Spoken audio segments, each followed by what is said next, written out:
Berdasarkan data dari PISA di 2021, siswa Indonesia itu berada di peringkat 70 dari 79 negara dalam matematika. 67 di sains dan 66 di reading. Parah banget. Pertanyaannya adalah kenapa bisa separah itu?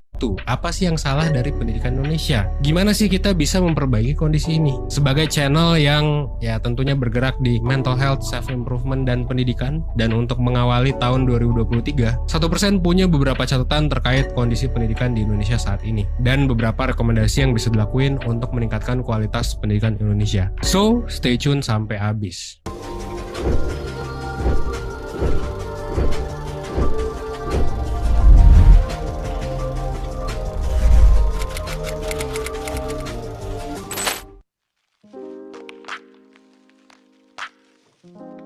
Ngomongin soal pendidikan, Presiden Jokowi sebetulnya sudah menganggarkan 549,5 triliun rupiah untuk sektor pendidikan, which is banyak banget.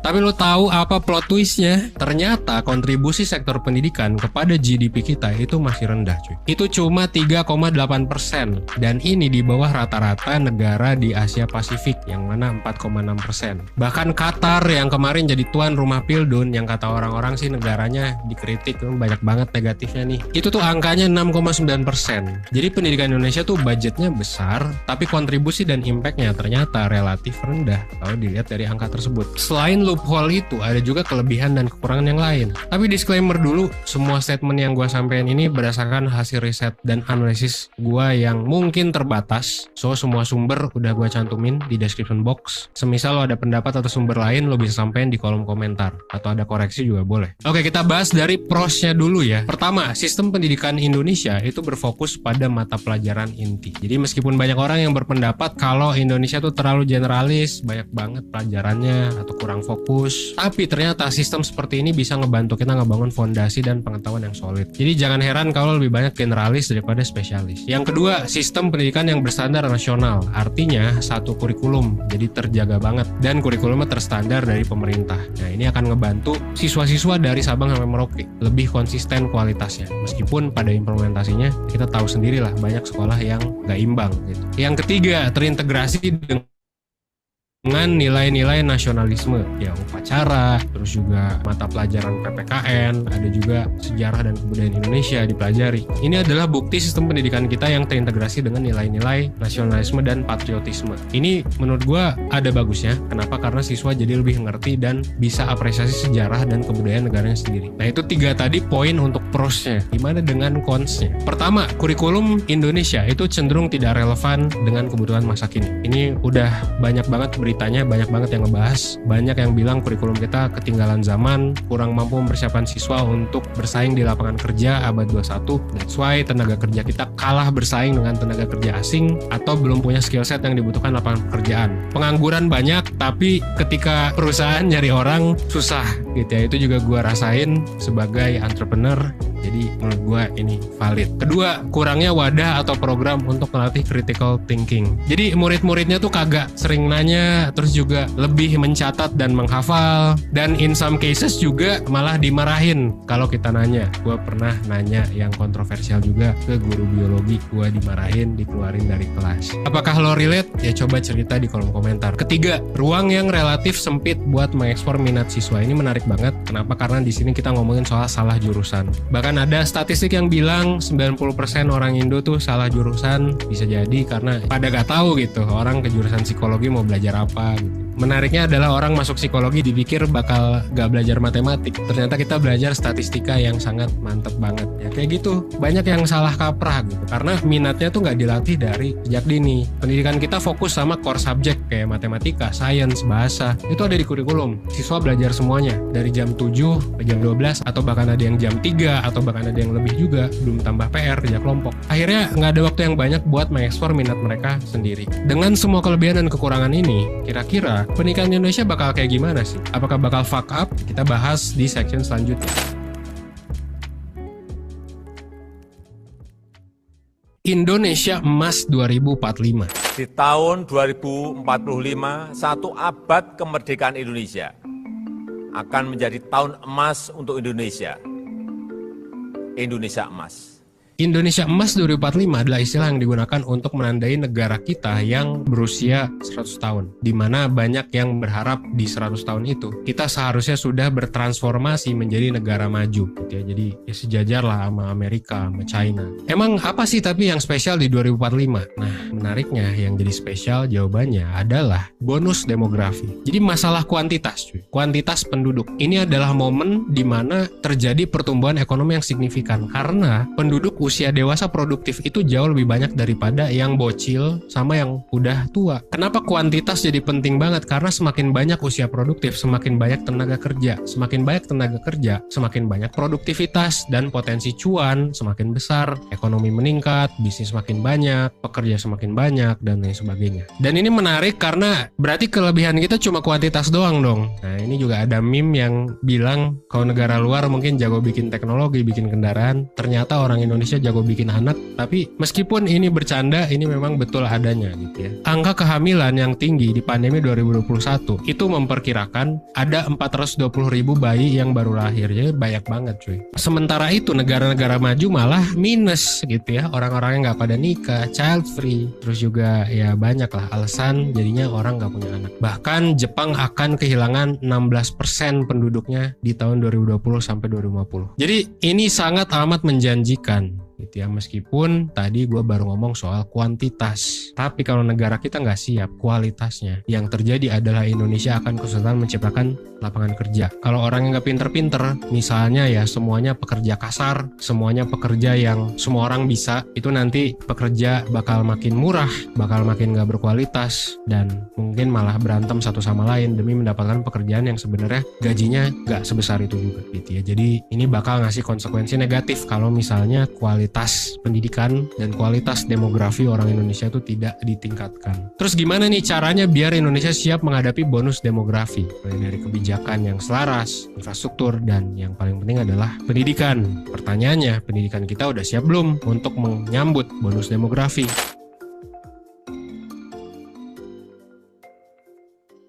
Jawabannya ya jelas, belum. Kita perlu meningkatkan partisipasi penduduk pada pendidikan. Dari data yang gue dapet, secara umum 95% penduduk Indonesia tuh lulus dari SD, 5%-nya nggak lulus. 75% lulus dari SMP atau SMA. 25%-nya kemana? Ya udah baik lah sebenarnya. Tapi masih butuh lebih tinggi lagi. Dan sebetulnya salah satu faktor yang menentukan seberapa tinggi kualitas SDM di suatu negara adalah yang lulus dari S1, yang udah pernah kuliah.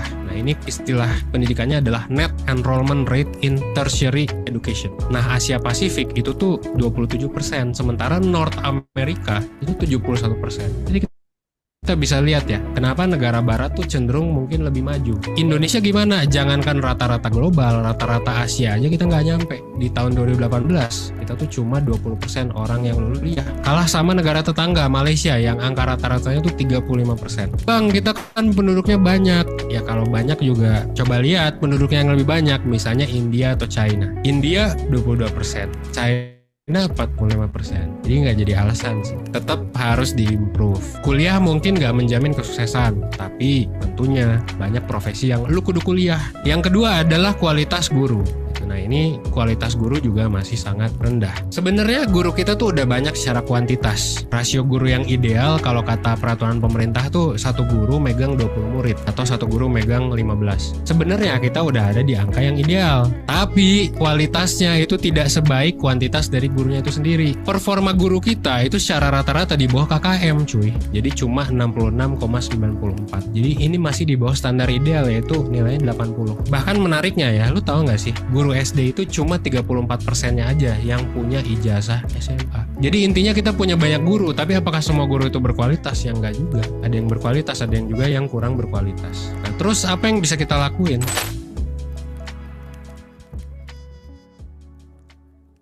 Nah, yang perlu kita lakuin sebetulnya adalah 3 poin. Pertama, kita bisa meningkatkan APBN untuk pendidikan. Ningkat lagi, well ya bisa jadi juga dengan mengurangi korupsi kali ya. Karena mungkin udah besar, tapi bisa jadi penyerapannya belum sebesar itu. Atau banyak oknum yang berpotensi korupsi. Kedua, tingkatkan anggaran untuk guru. Nggak bisa mungkin cuma 1-2 kali training. Gue juga mengapresiasi sekarang jadi guru jauh lebih ketat, karena memang butuh pelatihan yang lebih intensif. That's why perlu anggaran yang lebih besar. Bukan cuma buat kualitas, tapi juga buat ningkatin well-beingnya juga, terutama gaji. Ya mungkin sekarang kualitasnya masih rendah, tapi semoga nanti kualitasnya bisa lebih tinggi, gajinya juga bisa lebih tinggi. Semoga aja itu bisa motivasi dan bisa meningkatkan fasilitas dan kompensasi buat guru. Ketiga, tingkatkan kualitas model kegiatan belajar dan mengajar.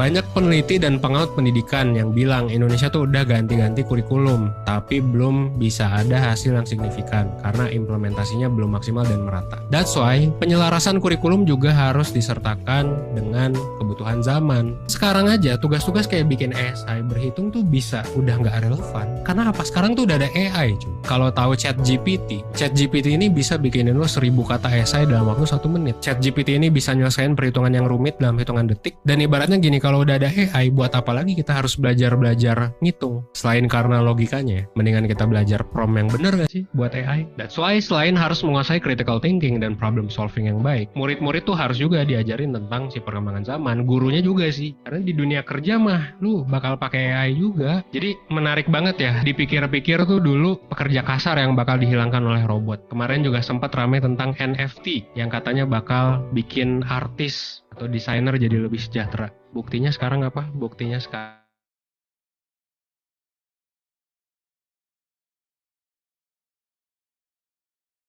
desainer pekerjaannya bisa hancur, banyak yang di layoff, paling banyak di layoff karena AI. Jadi AI itu sangat amat powerful di zaman sekarang. Tapi itu menurut gue ya, menurut lo kira-kira gimana? Kalau misalnya lo jadi menteri pendidikan, kira-kira kebijakan apa sih yang mau lo keluarin buat nyelesain masalah pendidikan? Ceritain pendapat lo di kolom komentar, oke?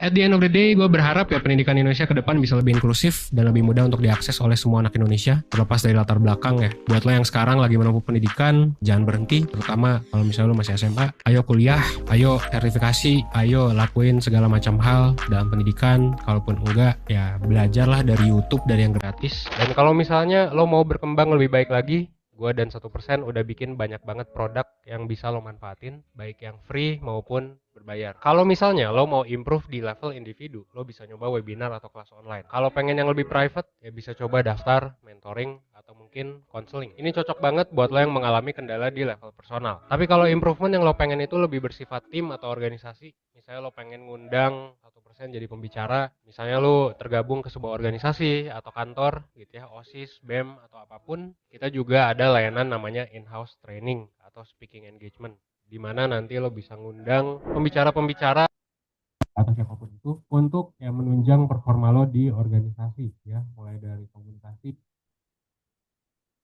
Baik, Pak Dolah. Mau tanya jawab ini itu akhir masa Jokowi, nanti ada masa 1 tahun Prabowo ya, tentang pendidikan. Sekarang kita persilakan dulu kepada Nona Anissa, Nyonya Anissa. Mana deh Anissa? Pak Suherman ada? Ya Pak, ada Pak. Silakan Pak Suherman. Untuk mimpin ini siapa Pak Dolah kita tugaskan? Ibu-ibu. eh Bu Betri lah nggak Pak? Hah? Bu Betri, Mana Ibu Betri tidak ada?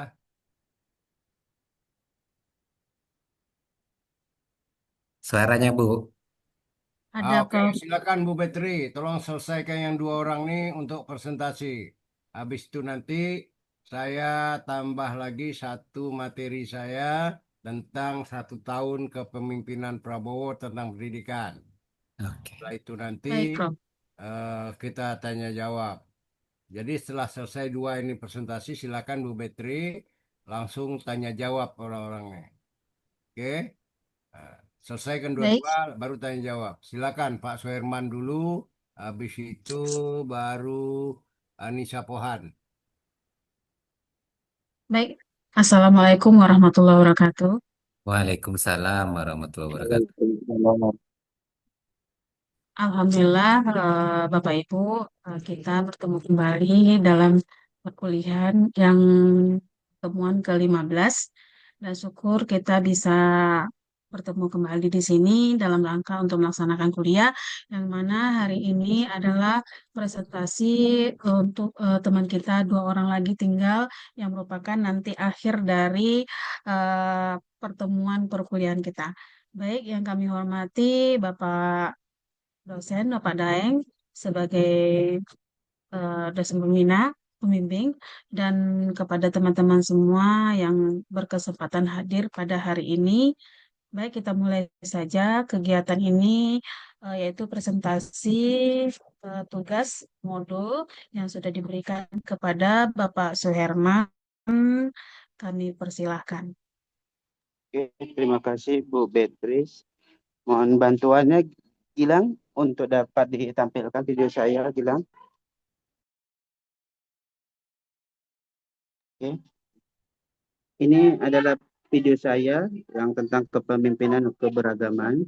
Mohon izin Pak untuk dihidupkan atau diputar videonya. Terima kasih Pak Daeng.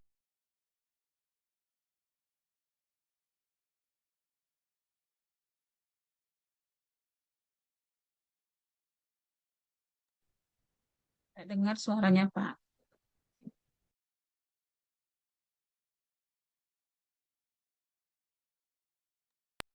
Gilang, suaranya nggak ada Gilang?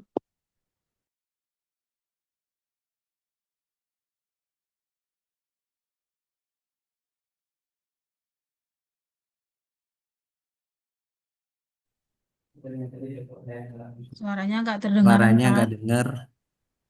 Suaranya, Pak. Suaranya tidak dengar atau pelan Ibu Bapak? Tidak dengar, Tidak Tidak dengar ya? dengar, tidak dengar. tidak ada keluar sama sekali suaranya. Nah, Keluar. Sebentar.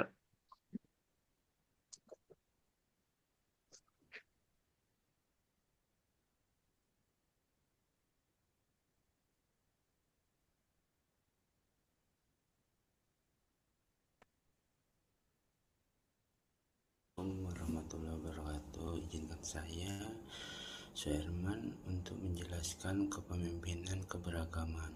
Mengapa kecil sekali, Gilang. itu penting? Hampir Apa tidak yang terdengar. perlu atau yang diperlukan untuk menjadi seorang pemimpin yang berhasil? Pengantar keberagaman. Keberagaman adalah kenyataan hidup yang mencakup perbedaan budaya, agama, bahasa, dan Bisa pandangan. dibesarkan lagi, Gilang nggak terdengar. Naikkan lagi suaranya itu Pak Herman. Nggak terdengar suaranya. Eh, sudah maksimal Bapak Ibu apa suaranya? Ya setelannya, setelan bukan anu tarik ya, setelan suaranya itu.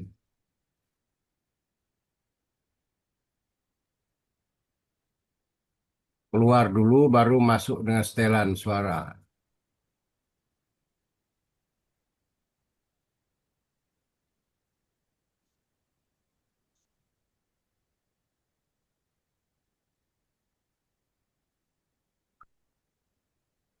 Melainkan potensi besar yang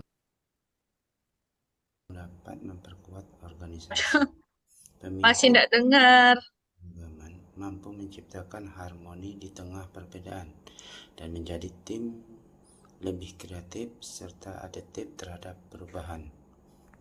Mengapa kepemimpinan keberagaman penting? Di era globalisasi, organisasi yang beragam memiliki peluang lebih besar untuk Tidak dengar, Gilang. Suaranya.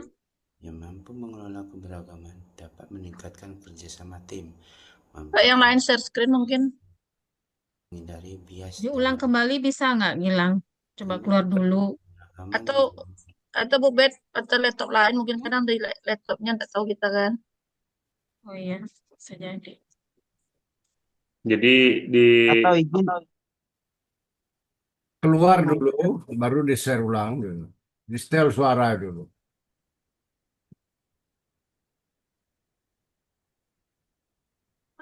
Kadang suara di Zoom waktu nge-share itu, suara juga di-setel.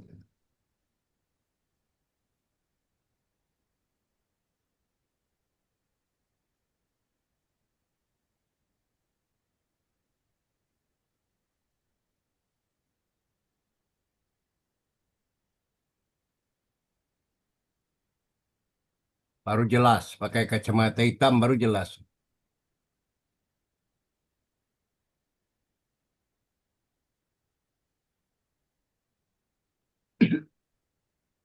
Itu yang duduk karang untuk bintang film India itu.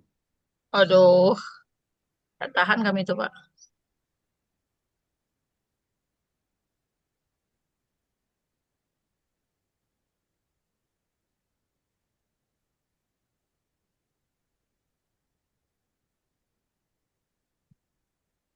Assalamualaikum warahmatullahi wabarakatuh. Kepemimpinan Sudah ada. keberagaman. Mengapa Kayaknya keberagaman memang tidak bisa. Ah, itu Gilang, biar saya aja coba Gilang. perlu atau yang diperlukan untuk menjadi seorang pemimpin yang berhasil? Udah baca aja lah, beliau juga membaca tuh. Mengantar keberagaman. Keberagaman Baca aja Pak Suherman. mencakup Bukan, perbedaan. dia baca itu juga tuh. Kita baca aja.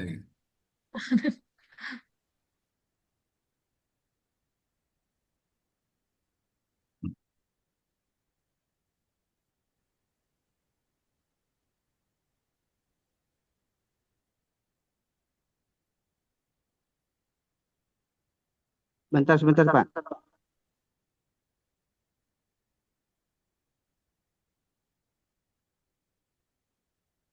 Globalisasi, organisasi yang beragam memiliki peluang lebih besar untuk berinovasi. Pemimpin yang mampu mengelola Sama juga Pak Suherman. sama tim, memperkaya perspektif dan menghindari bias dalam pengambilan keputusan. Dengan begitu, keberagaman menjadi kekuatan strategi bagi kemajuan bersama. Makna kepemimpinan keberagaman. Kepemimpinan keberagaman berarti kemampuan seseorang pemimpin untuk menghargai, memahami, mengelola perbedaan di antara individu atau kelompok. Pemimpin seperti ini tidak hanya bersikap adil, tetapi juga proaktif dalam menciptakan ruang inklusif di mana setiap orang merasa diterima dan dihargai. Nilai inti dalam kepemimpinan keberagaman.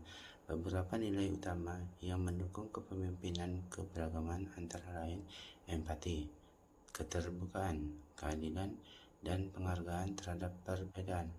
Nilai-nilai ini harus ditanamkan dalam perilaku dan kebijakan pemimpin agar menciptakan lingkungan yang inklusif dan berkeadilan. Tantangan dalam kepemimpinan keberagaman. Meskipun penting, kepemimpinan keberagaman tidak lepas dari tantangan. Di antaranya adalah stereotip, konflik nilai, resistensi terhadap perubahan.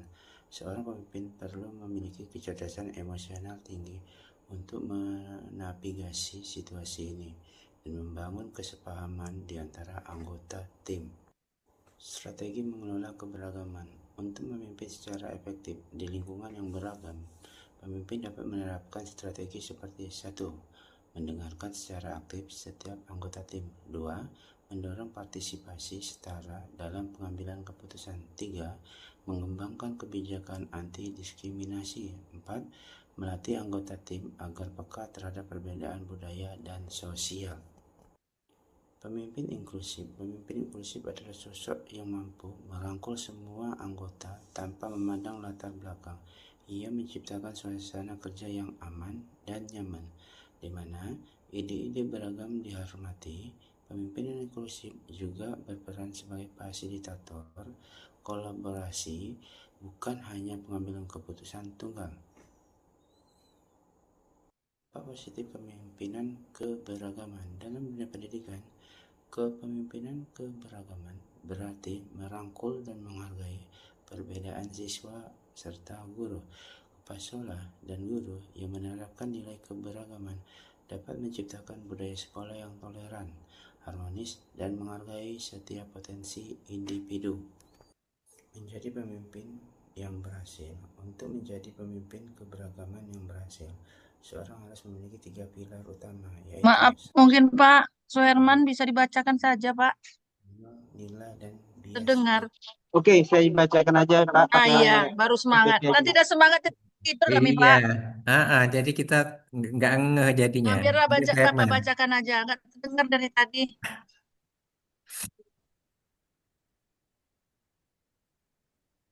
Bacakan, tapi video PowerPoint itu Iya, ditampilkan. PPT tetap nampil, Bapak baca PPT yang tadi, Pak.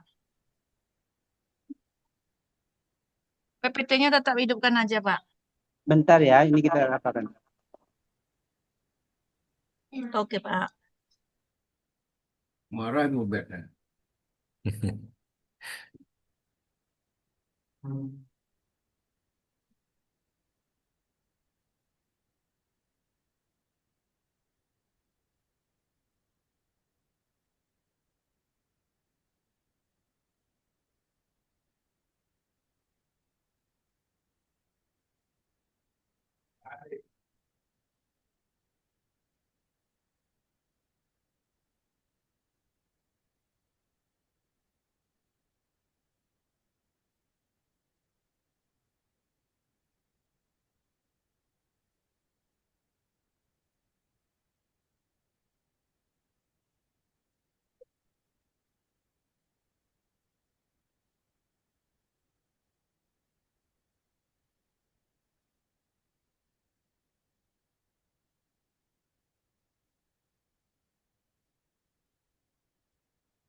Oke.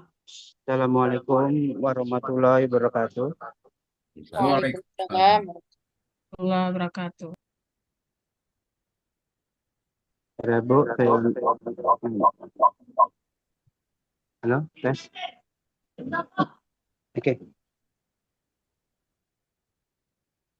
Mohon izin Pak Daeng, saya akan menyampaikan presentasi saya tentang kepemimpinan keberagaman. Halo, Assalamualaikum Pak. Ya lanjut. Lama Oke, azan siap. orang deh.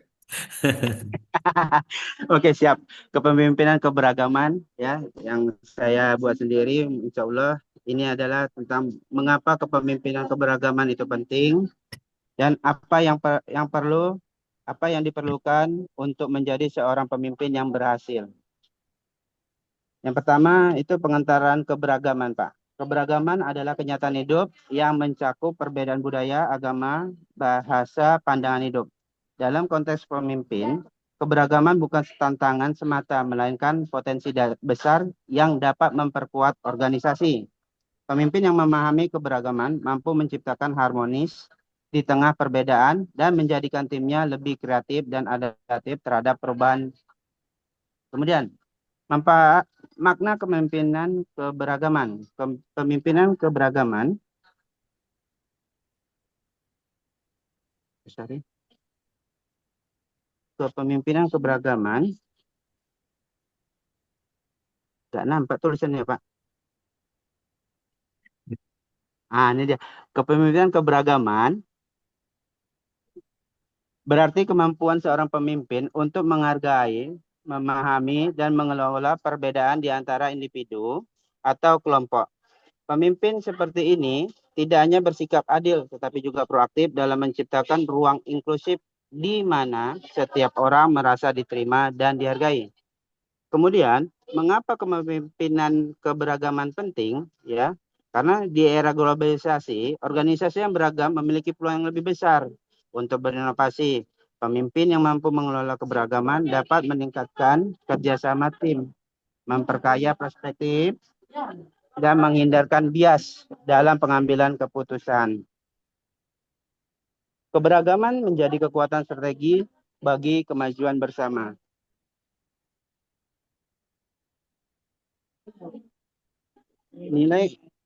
Beberapa nilai utama yang mendukung kepemimpinan beragaman antara lain 1. Empati, keterbukaan, keadilan, dan penghargaan terhadap perbedaan. Kemudian, nilai-nilai ini harus tertanam dalam perilaku dan kebijakan pemimpin agar tercipta lingkungan yang inklusif dan berkeadilan. Kemudian, tantangan dalam kepemimpinan keberagaman, meskipun penting, kepemimpinan keberagaman tidak terlepas dari tantangan di antara lain stereotip, ya ini adalah permasalahan gender, konflik nilai, kemudian resistensi terhadap perubahan. Seorang pemimpin perlu memiliki kecerdasan emosional tinggi untuk menavigasi situasi ini dan membangun kesepahaman di antara anggota tim. Ya, kemudian untuk memimpin secara efektif di lingkungan yang beragam, pemimpin dapat menerapkan strategi seperti berikut. Yang pertama, 1, mendengarkan secara aktif setiap anggota tim. Kedua, mendorong partisipasi setara dalam pengambilan keputusan. Ketiga, mengembangkan kebijakan anti diskriminasi. Dan yang keempat, melatih anggota tim agar peka terhadap perbedaan sosial dan budaya. Ya, pemimpin inklusif ya, ini adalah seorang sosok yang mampu merangkul semua anggota tanpa memandang latar belakang. Ia menciptakan suasana kerja yang aman dan nyaman di mana ide beragam dihargai. Pemimpin inklusif juga berperan sebagai fasilitator.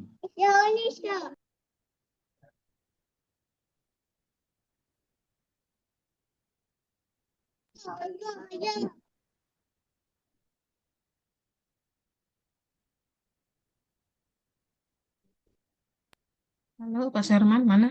Ya, kemudian kepemimpinan keberagaman dalam dunia pendidikan. Kepemimpinan beragam berarti mengakui, menghargai perbedaan siswa serta guru. Kepala sekolah dan guru yang menerapkan nilai keberagaman dapat menciptakan budaya sekolah yang toleransi, harmonis, menghargai setiap potensi individu. Kemudian, ya, lanjut. Untuk menjadi pemimpin keberagaman yang berhasil, seorang harus memiliki 3 pilar, yaitu kesadaran diri, ya maksudnya adalah mengenal diri dan bias pribadi. Kemudian keterampilan sosial, maksudnya itu mampu berkomunikasi dan dengan empati. Kemudian komitmen terhadap keadilan dan inklusivitas. Pemimpin sejati bukan hanya memimpin dengan kata-kata, tetapi dengan keteladanan yang menumbuhkan rasa saling menghormati di antara semua orang. Begitu aja Pak dari saya presentasinya. Terima kasih. Assalamualaikum warahmatullahi wabarakatuh. Terima kasih kepada Pak Suherman yang sudah mempresentasikannya materinya terkait dengan kepemimpinan keberagaman. Selanjutnya, sebelum kita masuk sesi tanya jawab, kita lanjutkan dulu itu presentasi video dari Anissa Dia. Kepada Anissa Dia kami persilakan.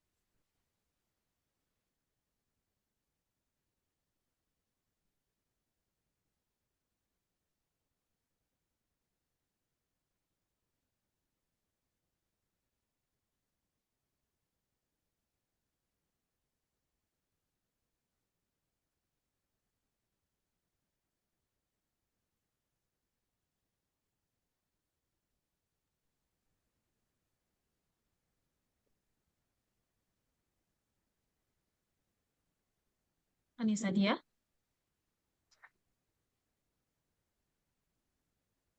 ada Anissa Diahnya.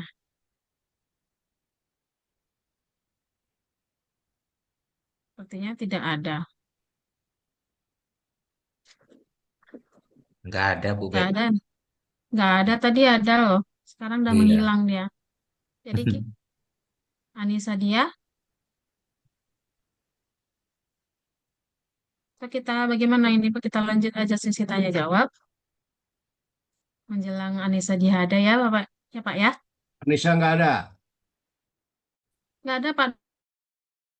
Udah menghilang ya. Tadi ada loh, Pak. Udah, lanjutlah. Tanya jawab. Baik.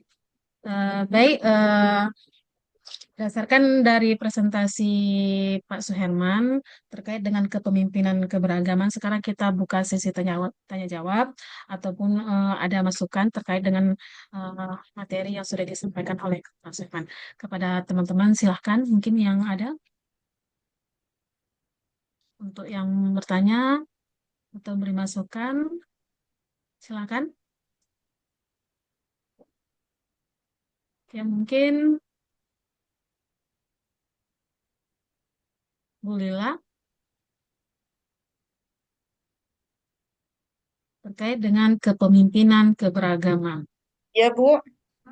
Ya, mungkin ada yang ditanyakan terkait dengan materi Pak Suherman.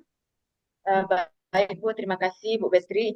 Izin Pak dan Pak Suherman sebagai pemateri, saya ingin menanyakan apa kelebihan dari kepemimpinan keberagaman ini dibandingkan dengan kepemimpinan yang lain, begitu Pak Herman. Terima kasih. Baik, satu lagi mungkin Bu Marlinda.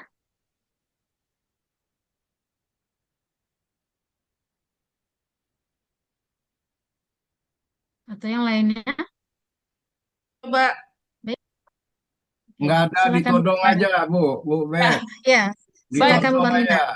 baik Ya, Pak, Pak. saya coba menanyakan tentang keterkaitan kepemimpinan keberagaman. Sangat menarik sekali karena sebenarnya pemimpin seperti ini yang kita harapkan dengan keberagaman budaya, sosial dan lingkungan di tempat kita itu sudah jelas pasti.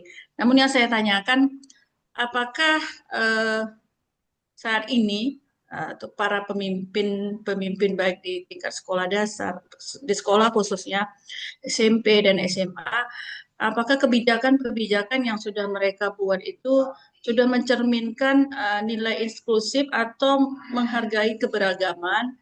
Karena kita tahu bahwa saat ini sekolah-sekolah umum sudah menerapkan pendidikan inklusif seperti itu. Apakah sudah kebijakannya sudah diterapkan eh, di sekolah-sekolah yang baik sekolah-sekolah Bapak Ibu karena kebetulan di sini juga ada Bapak Ibu kepala sekolah. Mungkin itu Bu pertanyaan saya. Baik, terima kasih. Dengan dua pertanyaan, pertama mungkin ada dari Pak Suherman untuk menjawab pertanyaan Bu Lila, apa kelebihan dari kepemimpinan keberagaman? Silakan mungkin pada Herman atau kepada yang lain. Mungkin Pak Suherman dulu ya. Ya, terima kasih Bu Betri, terima kasih Bu Nila. Jadi gini, namanya kepemimpinan itu ada plus minusnya. Semua ke kepemimpinan itu pasti ada plus minusnya. Jadi kalau menurut saya, keberagaman ini berdasarkan yang saya baca, itu adalah dia kan hanya berfokus pada bagaimana cara merangkul, ya. Kalau dibilang berhasil, ada juga sih ketidakberhasilannya. Karena apa? Ada satu saat, ya, kalau kita ketemu sama satu suku, itu sepertinya ya, seorang pemimpin itu lebih cenderung ke suku itu gitu. Nah, ya, jadi sebenarnya dibilang berhasil, ada berhasilnya. Bagaimana menggerakkan timnya, dia sudah berhasil. Tetapi begiliran sudah ada kebijakan yang kata Bu Betri, itu tidak berhasil ke berat ke sebelah kanan, berat ke sebelah kiri, berat ke belakang, berat ke depan, pasti ada, ya. Tetapi kalau memang pure kita berpikir kepemimpinan beragam ini dijalankan, ini sangat baik gitu loh. Karena setiap suku itu punya keistimewaan masing-masing, ya. Contoh kalau suku Cina, orang Cina itu strategi pengembangan sekolah itu sangat baik, ya. Kemudian suku Batak, dia dalam penegakan disiplin itu sangat baik. Nah, makanya kalau bisa itu kita rangkul semua. Tapi kembali lagi, berhasil tidak berhasilnya itu pada jiwa kepemimpinan masing-masing. Ya Bu Lila ya. Baik, Pak. Ya. Terima kasih. Baik, terima kasih Pak Herman. Tadi Pak Herman sudah menyampaikan masalah terkait dengan kepemimpinan keberagaman ini ada ketidakberhasilannya ya Pak Herman ya pada Ya. umumnya yaitu kepada rata-rata banyaknya ke apa ya mereka dalam merangkul itu masih banyak membeda-bedakan eh, suku ya. Nah, mungkin bisa ditambahkan oleh Pak Abdullah. Silakan Pak Abdullah. Baik, terima kasih teman-teman semua. Selamat pagi. Maaf saya off kamera ya. Kebetulan lagi di kampus nih. Eh, kalau saya eh, ketika saya menyimak PPT Pak Herman tadi itu, yang paling penting yang menjadi keunggulan ini menurut saya ya dari kepemimpinan keberagaman ini yaitu bagaimana membangun budaya kerja yang inklusif. Nah, karena kita tahu nih pemimpin keberagaman itu tujuannya kan menciptakan ruang di mana setiap orang merasa dihargai, setiap orang merasa diterima. Nah, akibatnya apa? Anggota organisasi atau sekolah misalnya kan akan menjadi lebih bersemangat. Kemudian tentunya nanti akan ada kolaboratif dan yang paling penting itu adalah rasa nyaman. Itu menurut saya. Kemudian kalau kita simak lagi tadi itu secara psikologi safety tadi saya itu lihat tadi di PPT-nya itu memperkuat rasa aman psikologis. Nah, tadi benar kata Bu Petri ya tadi ya, bahwa ketika kata Pak Herman tadi bahwa ketika di sana itu mayoritasnya itu suku tertentu, nah itu akan mengurangi psychological safety-nya suku-suku minoritas. Nah, ini ketika kita ada eh, kepemimpinan keberagaman ini akan memperkuat rasa aman secara psikologis. Nah, kemudian ya kalau saya baca lagi tadi yang PPT-nya Pak Herman, satu hal lagi yang bisa saya ambil adalah eh, pemimpin keberagaman ini akan bisa mendorong adanya sinergi dan tentunya kolaborasi lintas budaya. Kenapa seperti itu? Karena dengan keberagaman kita tahu ya Bapak Ibu mampu memperkuat kerjasama antar anggota yang memiliki latar belakang berbeda, budaya berbeda, kebiasaan berbeda. Nah, tentunya nanti solusi yang ingin kita harapkan adalah lebih komprehensif dan tentunya akan meningkatkan efektivitas kerja masing-masing. Itu tiga pendapat saya yang saya simak dari PPT Pak Herman. Terima kasih, saya kembalikan ke Bu Betri. Oke, terima kasih Pak Abdullah, luar biasa atas masukannya dan pandangannya terkait dengan kepemimpinan keberagaman. Eh, Baik, kita atau ada lagi Bapak Ibu sebelum kita lanjut ke pertanyaan Bu Marlinda? Ya, Pertanyaan mungkin kedua, oke, kita lanjut ke pertanyaan kedua ya Pak Herman ya, di mana di sini Bu Marlinda saat ini apakah kepemimpinan itu mereka kebijakan yang mereka ambil apakah sudah mencerminkan keberagaman dengan adanya pendidikan inklusif? Sekarang kan di sekolah umum itu kan sudah ada pendidikan inklusif, Pak. Nah, jadi apakah ada sudah mencerminkan tidak kepada kepemimpinan keberagaman? Ya, mungkin silakan Pak Herman. oke, terima kasih Bu. Kalau menurut saya berdasarkan fakta di lapangan, saya ambil dari segi kita penerimaan siswa baru, ya, keberagaman yang diciptakan sebagai sebuah bentuk kebijakan, yaitu adalah setiap sekolah itu kan menerima anak-anak disabilitas, ya. Bahkan ada yang apa ya, kayak keterbelakangan juga ada diterima, tapi dengan catatan sekolah itu sudah menjadi sekolah inklusif, ya Bu ya. Jadi, namun impact-nya lagi di lapangan itu kebijakan itu, implementasi kebijakan itu tidak konsisten dan belum merata di seluruh sekolah gitu ya. Contoh di sekolah saya, kami tidak mau menerima itu. Kenapa? Karena kami tidak punya guru yang inklusif, tapi dipaksakan. Hingga ada satu, memang kalau dibilang disabilitas, dia bicara mampu. Kemudian berjalan mampu. Yang tidak mampunya adalah mengikuti pelajaran. Jadi kawan sudah bisa baca, dia masih gagap-gagap. Kawan sudah bisa nulis, dia belum bisa nulis. Itu ada di kelas 7 kami. Nah, jadi artinya apa? Implementasi kebijakan ini belum konsisten.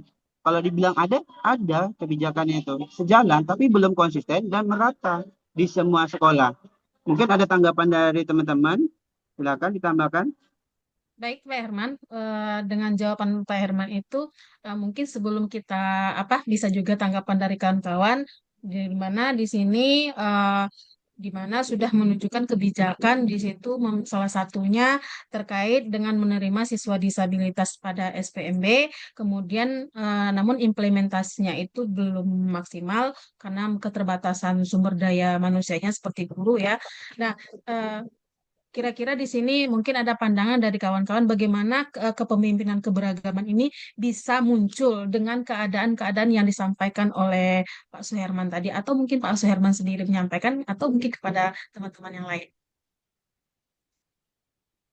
Atau mungkin langsung kita todong aja kali ya Bu, kepada Bu Indah mungkin. Silakan Bu Indah. Nggak usah pakai mungkin, langsung todong aja. Nah, Bu Indah. Kepada Bu Indah silakan. Tak ada nampaknya nih. Ya, kita minta pendapatnya, bukan minta Iya, minta pendapat terkait dengan kepemimpinan keberagaman berdasarkan yang disampaikan oleh Pak Herman. Eh, Bu Indah dia di Satria? rumah sakit, Bu. Oh ya, Satria. Ini anak mudanya, nanti kita lihat dulu nih. Ini pada nggak ada orangnya nih, Pak. Bu Ah, Noveri. izin sebentar, Bu Bet. Kalau nggak ada Bu Oke, Bet ya. silakan. Ini ada Pak Jeri kan ngurus Pak Mana Jeri. Pak Jri? Ada mana? Oh Mana iya, Pak Jri Bapak. kan apa nih? Oh ya, Pak Jri. Pada di tadi belakang sudah semua siap ini. ya. Ya, kalau nggak ada silakan Pak Bula. Baik. Nah, Pak Herman, ini kalau saya ingin bercerita berdasarkan pengalaman ya. Apakah kebijakan itu, tadi pertanyaan Bu Marlinda itu kan memberikan inspirasi ke kita semua. Ini selama ini kebijakan yang kita buat sudah pro ke anak-anak inklusi atau belum gitu. Tapi kalau saya ke yang saya lihat gitu ya, bukan hanya di madrasah saya, tapi di sekolah lain juga gitu, Ya, saya itu rasa. nanti loh Pak. Banyak kegiatan-kegiatan atau kebijakan itu tidak mendukung program inklusi. Contoh saja yang paling ringan gitu. Ketika kita bangun WC, ketika kita membangun WC itu seharusnya kan kita ada WC untuk anak-anak inklusi yang ada pegangan gitu ya. Nah, tetapi kan kenyataannya tidak. Nah, padahal ini berarti kan kebijakan yang kita buat itu tidak mendukung anak-anak inklusi gitu. Nah, itu bagian kecil saja. Nah, belum lagi dengan program pembelajaran. Oke lah, katakanlah tadi di sekolahnya Pak Herman, gitu juga di madrasah saya tidak punya guru inklusi.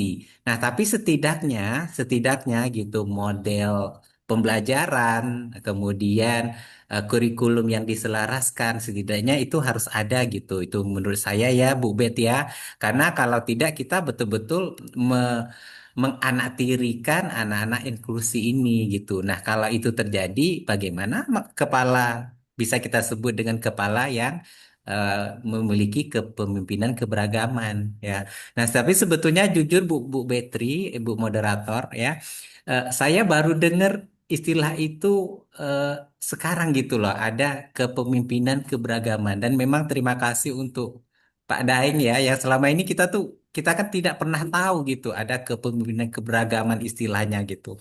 Nah, ini setidaknya memberi efek, memberi impact tadi kata Pak Herman ke kita bahwa ayo sekarang ini kita ketika kita ingin melakukan sesuatu nih nanti di tahun tahun pelajaran di semester berikutnya nih di semester kedua mungkin kita akan rubah bagaimana cara keberpihakan kita kepada anak-anak inklusi ini lebih besar.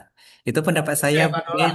Ah, Pak Dola, coba iya, apa yang Pak Dola ingat definisi dari kepemimpinan keberagaman itu? oke. Baik Pak, saya mendefinisikan dari pendapat Pak Herman tadi ya. Kalau menurut pendapat Pak Herman ini, tadi saya melihat dia lebih cenderung ke adanya perbedaan.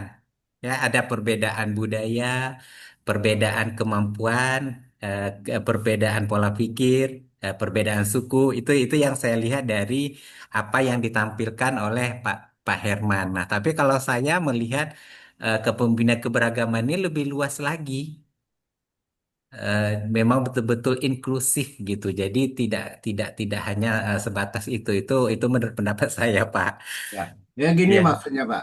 Jadi kepemimpinan keberagaman itu intinya adalah ya, kesadaran kepala sekolah itu bahwa murid, guru, tendik, tenaga pendidikan itu punya budaya latar belakang budaya yang berbeda, Hmm. gaya yang berbeda, umur yang berbeda, gitu kan. Ini kadang-kadang banyak kepala sekolah itu, padahal guru itu lebih senior dari dia. Karena ini Betul, main kau-kau aja kan. Gitu. Nah, itu seperti itu misalnya. betul, betul, betul. Oke, lanjut lanjut Bu Bet. Oke, terima kasih atas atas yang sudah disampaikan oleh Pak Bula dan juga Pak Daeng. Jadi saya juga awalnya Pak terkait dengan kepemimpinan keberagaman ini sebuah istilah atau bagaimana. Jadi dari pengertian yang disampaikan tadi bahwa kepemimpinan keberagaman itu bagaimana seorang pemimpin, seorang kepala sekolah itu bisa menghargai, memahami dan bagaimana dia bisa mengelola adanya perbedaan individu dari apa stakeholder yang ada, baik dari siswa maupun guru yang ada di sekolah. Nah, begitu. Ada lagi Bapak Ibu terkait dengan kepemimpinan keberagaman ini pertanyaannya? Tak ada lagi, Bu. Ah, tutup lah. Nah, kalau nggak ada, berarti Bu Anelsani lewat saja nih Pak. Anelsa Anissa enggak? Bukan, Anissa. Anissa ini lewat aja Pak ya. Anelsa Oke, tuh jangan marah dengan saya nanti. Iya, Anissa.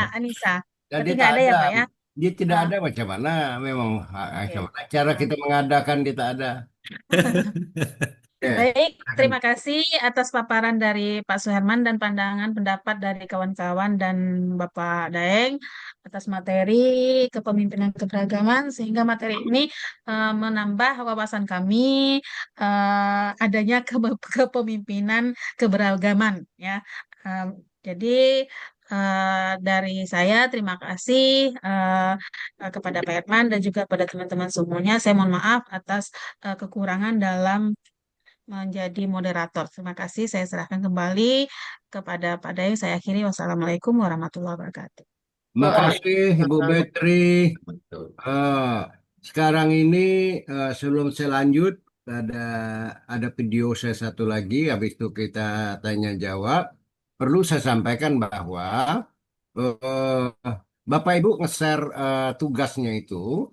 Saya tunggu paling lambat tanggal 4, tanggal 5 ya. Tanggal 5 berakhir. Nah, jadi yang salah share gitu ya. Yang salah misalnya di modul, Turnitinnya apa semua di kelompok modul gitu. Nah, infografis semuanya di infografis. Jangan pula ada Turnitin di infografis, ada pula PPT-nya di infografis ya kan? Nah, itu. Coba cek ulang gitu. Oke? Nah, saya takut nanti ketika saya mendownload, saya tengok judulnya terlangkau. Rupanya modulnya ada di infografis juga gitu. Ya, oke. Kadang mendownload itu ulang untuk saya menilai itu dikumpulkan. Kadang saya minta bantu asisten saya gitu. Sehingga nanti hilang, lupa ya. Oke, kita ujian jelas tanggal 5. Kita kuliah terakhir, pertemuan tanggal 5 tatap muka.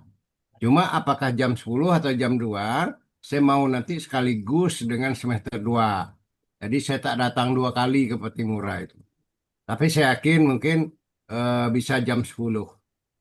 Tapi insya Allah minggu ini, mungkin nanti sore, nanti malam saya sudah bisa kasih tahu jam berapa kita tanggal 5 itu pagi atau sore gitu. Iya, siap, Pak. Oke? Nah, sekarang sebelum Pak Dolah risau nak bertanya yang tadi, saya tambah satu lagi. eh, 1 tahun berjalan, arah kebijakan pendidikan di bawah pemerintahan Presiden Prabowo mulai memperlihatkan tanda-tanda keganjilan. Banyak pihak menilai bahwa sektor pendidikan justru mengalami pergeseran fokus yang tidak proporsional. Salah satu sorotan utama adalah ketika program makan bergizi gratis MBG dimasukkan dalam postur anggaran pendidikan. Keputusan ini dinilai keliru secara prinsip karena pendidikan bukan semata tentang memberi makan, melainkan membangun kapasitas. 1 tahun berjalan, arah kebijakan pendidikan di bawah pemerintahan Presiden Prabowo mulai memperlihatkan tanda-tanda keganjilan. Banyak pihak menilai bahwa sektor pendidikan justru mengalami pergeseran fokus yang tidak proporsional. Salah satu sorotan utama adalah ketika program makan bergizi gratis MBG dimasukkan dalam postur anggaran pendidikan. Keputusan ini dinilai keliru secara prinsip karena pendidikan bukan semata tentang memberi makan, melainkan membangun kapasitas intelektual, moral, dan sosial generasi muda.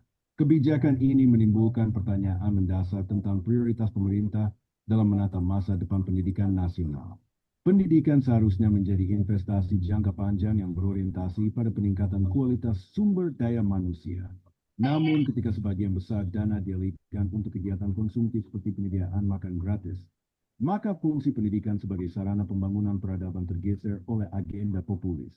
MBG mungkin memiliki nilai sosial tertentu, tetapi menempatkannya dalam kerangka anggaran pendidikan adalah kekeliruan konseptual yang serius. Alih-alih memperkuat kualitas guru, kurikulum, dan fasilitas belajar, anggaran justru tersedot untuk kegiatan yang seharusnya menjadi bagian dari kebijakan sosial, bukan pendidikan. Dampak dari kebijakan tersebut kini mulai terasa di berbagai daerah. Banyak program penguatan pendidikan yang tertunda, bahkan terpaksa dihentikan karena anggaran dipangkas untuk menutup kebutuhan MBG. Sekolah-sekolah di pelosok yang sebelumnya dijanjikan fasilitas digital dan pelatihan guru kini harus menunggu lebih lama. Beberapa kepala sekolah bahkan mengeluhkan kebingungan administratif akibat perubahan postur anggaran yang mendadak dan tidak sinkron dengan kebutuhan lapangan. Ini bukan sekadar soal efisiensi, tetapi soal arah kebijakan yang kehilangan fokus. Kementerian Pendidikan, Kebudayaan, Riset, dan Teknologi kini berada dalam posisi dilematis. Di satu sisi harus menjalankan arahan Presiden untuk mendukung MBG, namun di sisi lain dituntut mempertahankan kualitas layanan pendidikan. Ketegangan antara idealisme pendidikan dan tuntutan politik populis ini semakin memperlebar jarak antara kebijakan dan kenyataan. Akibatnya, sektor pendidikan tampak seperti kehilangan arah strategisnya. Pembangunan sumber daya manusia yang semestinya menjadi prioritas kini tenggelam di bawah ambisi politik pencitraan. Tidak sedikit kalangan akademisi yang menilai bahwa langkah ini bisa menjadi presiden buruk. Jika kegiatan sosial seperti MBG bisa masuk ke anggaran pendidikan, maka batas antara program kesejahteraan dan program pendidikan menjadi kabur. Hal ini membuka peluang penyalahgunaan anggaran dan menurunkan transparansi fiskal. Padahal, pendidikan harus dijaga sebagai sektor yang steril dari kepentingan jangka pendek. Ia adalah ranah yang membutuhkan konsistensi, bukan sensasi. Lebih jauh lagi, pemangkasan anggaran untuk berbagai program pendidikan membawa dampak langsung terhadap guru dan siswa. Program pelatihan guru profesional yang sempat digadang-gadang sebagai tulang punggung reformasi pendidikan kini terancam stagnan. Pengadaan buku pelajaran dan sarana pendukung belajar digital juga tertunda. Ketika dana habis untuk memenuhi kebutuhan logistik makan bergizi, mutu pendidikan tidak hanya berhenti berkembang, tetapi berpotensi menurun drastis. Sudut pandang masyarakat terhadap kebijakan ini pun mulai berubah. Di awal, banyak yang melihat MBG sebagai bentuk kepedulian negara terhadap anak-anak sekolah. Namun ketika kualitas pengajaran menurun dan kegiatan pembelajaran terganggu, publik mulai mempertanyakan prioritas pemerintah. Di media sosial, suara kekecewaan semakin keras terdengar dari para guru, orang tua, hingga mahasiswa. Rasa frustrasi tumbuh karena publik melihat bahwa pendidikan dijadikan alat politik, bukan kebutuhan bangsa. Dari sudut pandang ekonomi politik, kebijakan ini memperlihatkan pola lama di mana program populis dijadikan alat legitimasi. Pemerintah ingin terlihat dekat dengan rakyat, namun mengorbankan sektor yang menjadi fondasi masa depan bangsa.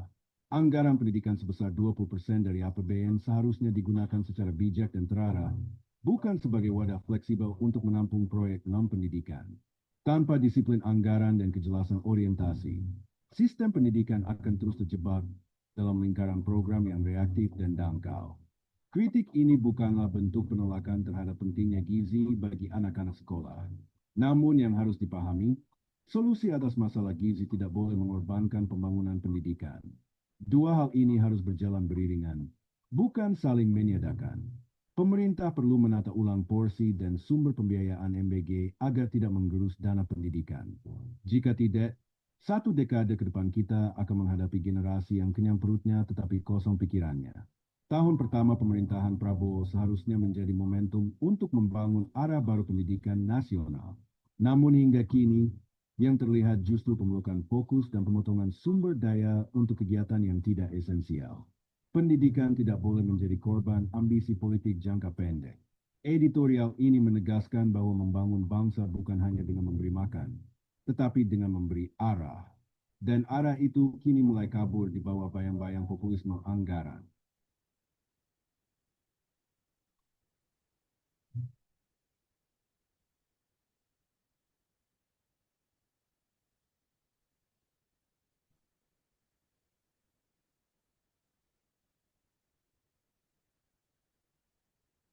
Baik, kawan-kawan, Pak Dolah, mungkin ada yang mau ditanyakan dari dua video. Oke, boleh. Silakan. Izin ya, Prof. Saya dulu ya. Ya, Takut lupa. Gini, Pak, menarik sebetulnya ketika video pertama itu melihat eh, bagaimana Jokowi berusaha keras untuk meningkatkan kualitas pendidikan kita dan kemudian video kedua 1 tahun, hampir 1 tahun kepemimpinan Pak Prabowo. Mungkin saya ingin sedikit, mungkin nanti kita bisa berkongsi ya Pak, saling sharing. Gini, kalau kita lihat kebijakan makan siang gratis Pak Prabowo, itu setidaknya itu akan berpotensi meningkatkan, menurunkan angka stunting, mungkin nanti meningkatkan kehadiran siswa, apalagi untuk siswa yang kurang mampu. Namun kita lihat kegiatan ini pastinya membutuhkan dana besar. Dan beberapa bulan berjalan itu sudah melihatkan beberapa permasalahan. Mulai dari adanya siswa yang keracunan, kemudian makanan yang sudah basi dan sebagainya. Yang menjadi permasalahan kita adalah kalau kita lihat dengan jumlah dana yang besar, dari perspektif etika kebijakan publik ini Pak, kira-kira bagaimana seharusnya pemerintah menyeimbangkan kebutuhan tersebut dengan anggaran untuk peningkatan kualitas guru dan kurikulum yang menurut kita ini sepertinya agak sedikit terabaikan karena lebih cenderung jatuh dananya ke MBG gitu. Ini kira-kira dari perspektif etika kebijakan publiknya ini harus seperti apa pemerintah menyeimbangkan kebutuhan tersebut dengan anggaran agar kualitas guru dan kurikulum juga bisa eh, tidak terabaikan gitu, Pak. Itu aja, Pak. Terima kasih, Pak. Saya kembalikan. saya lanjut Ya, dulu. terima kasih. Ibu apa? Ibu Lila, Lila ya. Iya, Pak. Nah, silakan. Menanggapi Angguk-angguk dan tagih pertanyaan dana. Gitu. menanggapi pertanyaan Pak Abdullah tadi, Pak. Bukan. Tentang dua video tadi. Tentang kedua video tadi, video yang pertama tentang kalau yang saya tangkap Pak, yang video pertama itu lebih ke bonus demografi. Kemudian kalau di video yang kedua ini tentang kualitas pendidikan di masa jabatannya Pak Prabowo yang belum genap 1 tahun. Jadi di masa pemerintahan Pak Jokowi tadi ada menyinggung tentang bonus demografi, tentunya satu pihak itu menambah produktivitas di negara Indonesia karena jumlah usia produktifnya sangat banyak. Tetapi di satu pihak yang lain ternyata itu menjadi permasalahan yang sangat besar juga di Indonesia karena banyak tenaga kerja yang tidak berkualitas, sehingga menimbulkan banyak tenaga kerja tapi lapangan kerjanya sedikit. Kemudian kalau yang di video yang kedua tadi tentang kualitas pendidikan, saya sangat setuju dengan yang disampaikan oleh Pak Abdullah tadi. Rasanya yang disinggung itu lebih ke gizi siswanya gitu. Padahal ada yang lebih urgent seperti kualitas gurunya itu tidak diperhatikan. Contohnya ini seperti yang terjadi di sekolah saya begitu Pak. Ada beberapa guru yang kualifikasi pendidikannya itu dia SMP-nya paket gitu, SMA-nya juga paket dan itu paketnya kayak beli ijazah gitu. Kemudian kuliah S1-nya juga lebih sering mengupahkan apa ya, mengupahkan tugas-tugas gitu. Begitu ada rekrutmen P3K dan beliau lulus gitu, rasanya tidak adil dan tidak memenuhi standar begitu. Harusnya dana yang besar itu bukan hanya untuk memperbaiki gizi siswanya, tetapi untuk menambah kualitas gurunya begitu, Pak. Terima Oke. kasih. Ada satu lagi, Bu Betri. Baik, Pak.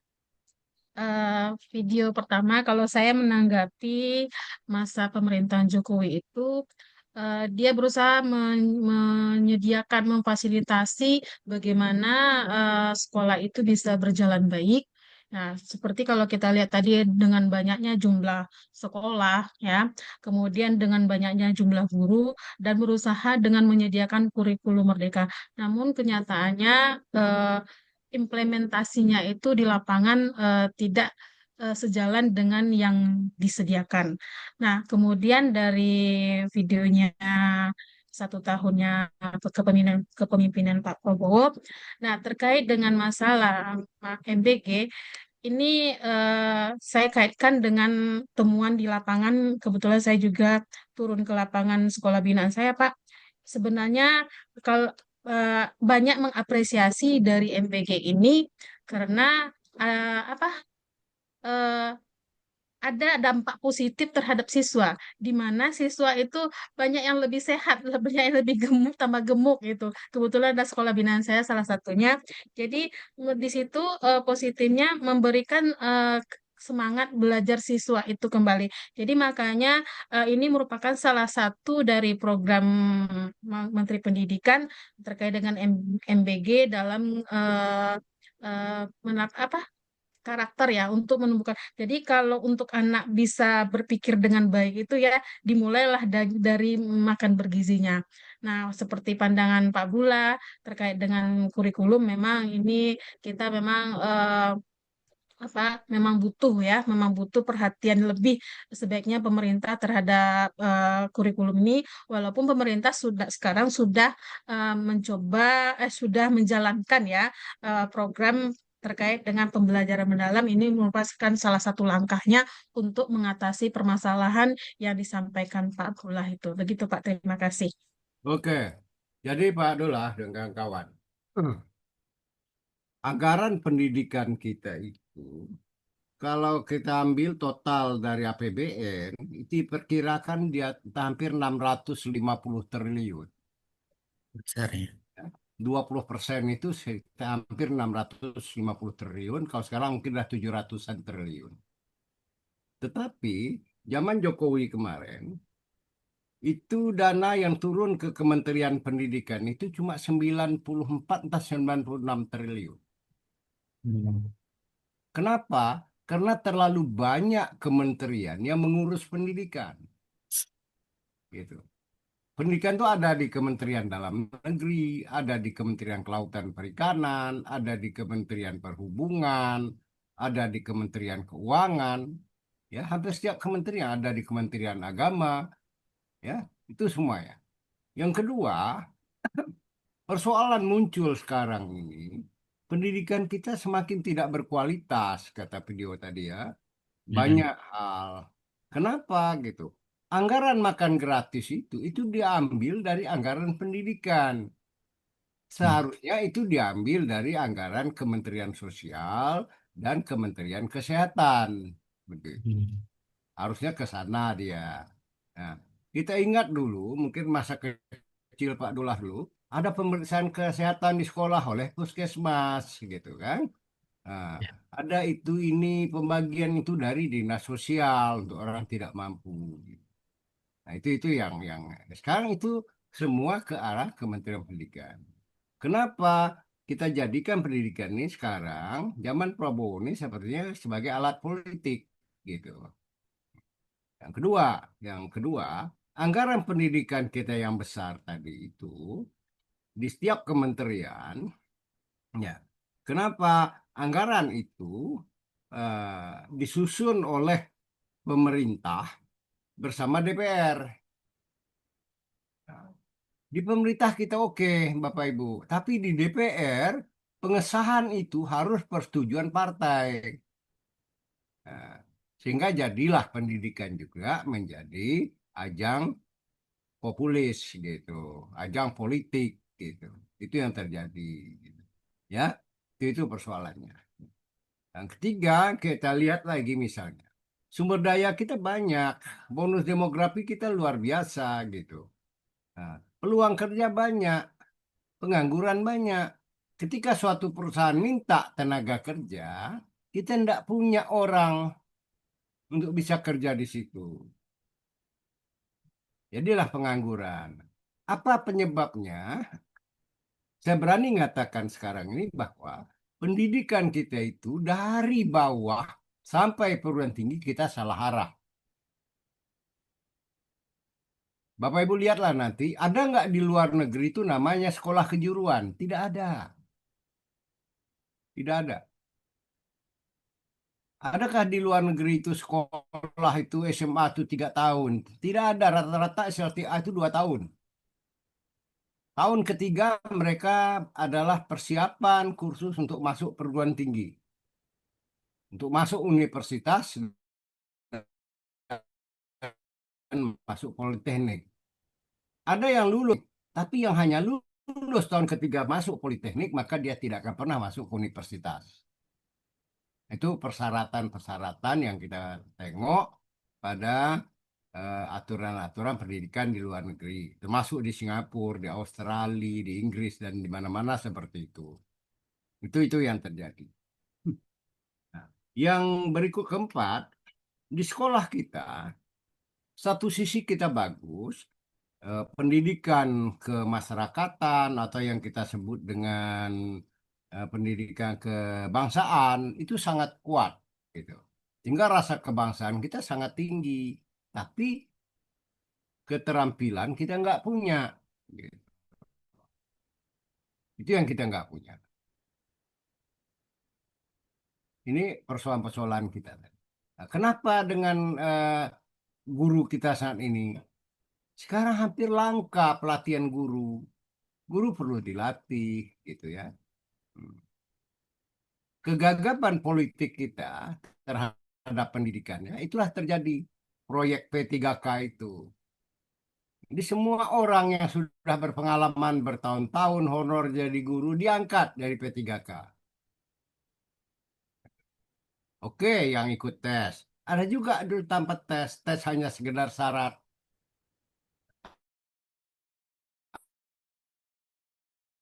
Akhirnya orang yang kenapa kita memilih guru adalah orang lulus tes, bukan orang punya hati nuraninya memang untuk menjadi guru, gitu.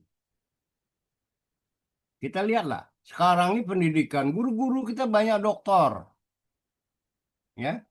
Nah, kenapa tidak banyak murid yang bermoral? Sehingga hampir tidak ada korelasi tingginya tingkat pendidikan guru, banyaknya pelatihan guru dengan pembentukan karakter anak. Hampir tidak ada. Kenapa? Di sekolah tidak ada program pendidikan di sekolah. Merdeka belajar semuanya sampai kurikulum deep learning, ya. Sebelum deep learning ini pembelajaran berdiferensiasi, ya, KTSP, KBK, itu intinya semuanya hanya pembelajaran. Tidak ada pendidikan. Jadi bohong kita pernah melakukan pembentukan moral di sekolah. Nggak ada bentuk moral. Kita hanya mengajar anak berhitung 2 tambah 2, 4, 2 kali 2, 4. Tujuannya supaya anak bisa menjawab soal nanti yang akan dibuat oleh guru ketika ujian. Nah itu. Sampai hari ini kita masih salah persepsi tentang pembelajaran hot dan tentang pertanyaan hot. Ya? Pertanyaan hot itu pertanyaan yang sulit yang tidak bisa dijawab anak. Padahal pertanyaan hot itu adalah pertanyaan yang jawabannya memunculkan inspirasi anak terhadap masa depannya, terhadap pemikirannya. Gitu. Itu hot. Oke. Yang lain barangkali kita lihat misalnya di universitas perguruan tinggi juga kita nggak punya apa-apa. 80% pembelajaran di perguruan tinggi itu hanya agar anak bisa menjawab pertanyaan dosen. Bukan menjawab pertanyaan masa depan bangsa ini. Nggak ada.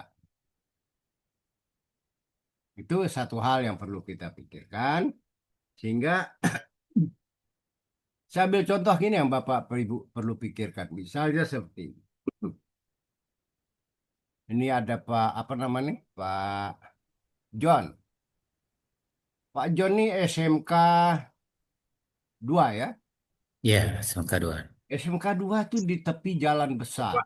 Di situ Unri, di situ di klub Polda, di situ pemukiman, di tepi jalan besar. Itu sekolah tidak layak berada di situ. Kalau Bapak Ibu sering lewat Harapan Raya itu ada SD dekat puskesmas itu nggak layak. Nah, kita banyak bangunan sekolah dekat fasilitas umum, dekat jalan umum, dekat pasar, bahkan ada sekolah yang di ruko. Itu hal-hal yang tidak layak, tidak manusiawi gitu. Seolah kita ini semua orang punya duit boleh buat sekolah. Ini yang terjadi pada kita. Mungkin Bapak Ibu ya, saya coba share sedikit tentang Ki Hajar Dewantara. Apa yang diinginkan Ki Hajar Dewantara itu?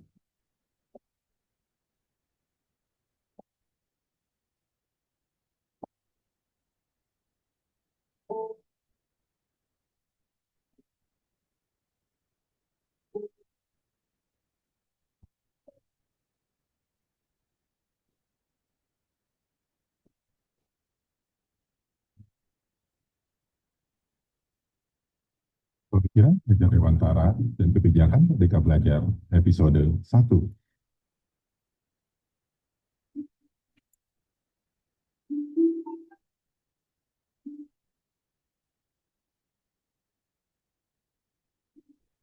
Kebijakan Merdeka Belajar yang diluncurkan oleh Menteri Pendidikan Nadiem Makarim di awal tahun 2020 ini terinspirasi dari pemikiran Bapak Pendidikan kita, Ki Hajar Dewantara. Ki Hajar Dewantara memperkenalkan sistem persekolahan yang bertumpu pada 3 gagasan utama, yaitu Taman Siswa, PAMO, dan AMO dalam proses pengajaran dan pembelajaran siswa. Taman identik dengan tempat bermain yang menghadirkan kegembiraan dan keindahan untuk pengunjung. Jadi, Taman Siswa adalah sistem persekolahan yang menjadi tempat bermain untuk siswa, di mana siswa diberikan kemerdekaan untuk tumbuh dan berkembang, belajar sesuai keinginan dan kemampuan mereka, yang dilengkapi dengan dukungan dalam proses belajar siswa oleh pengajar, sesuai kebutuhan. Taruh, tak bisa ditarik.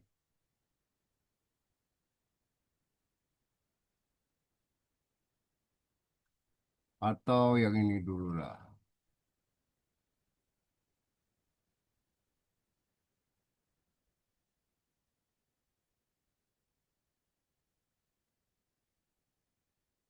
Saya pernah menjelaskan kepada Anda bahwa kita telah memasuki era Bani.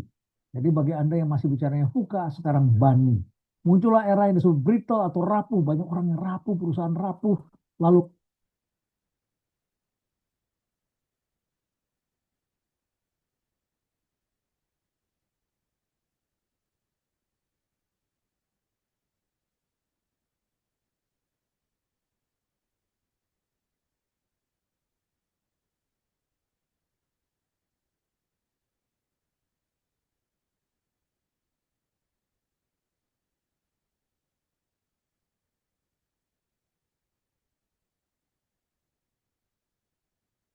Dr. Phil, seorang host acara televisi, suatu ketika kedatangan tamu dan sombong sekali tamunya itu.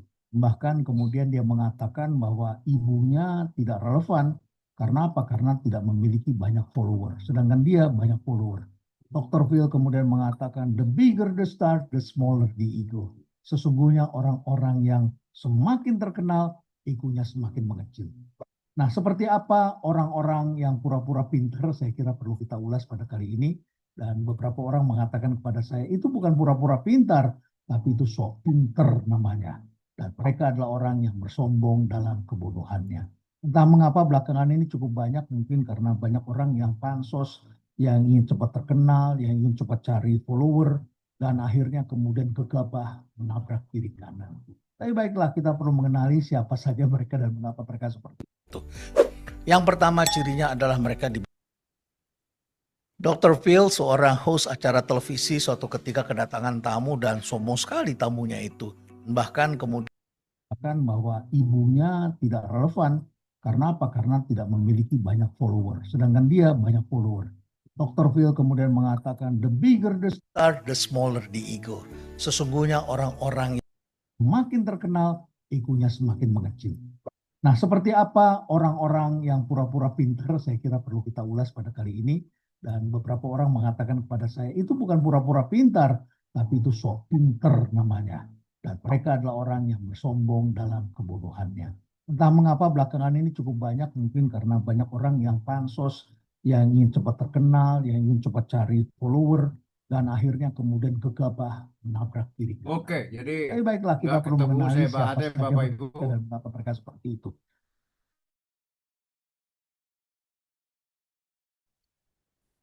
Baik, mungkin kalau masih ada pertanyaan, kawan silakan. Kalau tak ada pertanyaan lagi, saya ulangi. Kita nge-share ini bahan-bahannya kalau bisa tanggal 28 dah selesai. Tapi finalnya nanti tanggal 5. Kita ujian tanggal 5, cuma jam nanti apa jam 10 apa jam 2. Saya akan kasih tahu sesegera mungkin. Baik Pak Dolah, kalau masih ada pertanyaan silakan. Cukup, Pak. Ya. Terima kasih, Pak. Untuk ujiannya Pak tertulis atau bagaimana ya Pak? Tulis, Bapak Ibu cukup bawa pena saja, nggak usah bawa buku. Nggak usah bawa tas. Dompet boleh bawa, gitu. Pak, materinya Pak, yang mana Pak? Materinya semuanya. Soal tak banyak, paling-paling 2. Nggak Oke, perlu Pak. bawa buku. Nggak perlu, HP pun nggak perlu bawa. Nanti tengok aja kening, saya bisa jawab itu. Oke, ada lagi Ibu Bet? Baik, udah Pak. Baik, terima kasih. Nah, sekali lagi saya mohon maaf ya. Tadi banyak sekali yang ingin saya share, tapi ini terganggu pula komputer saya.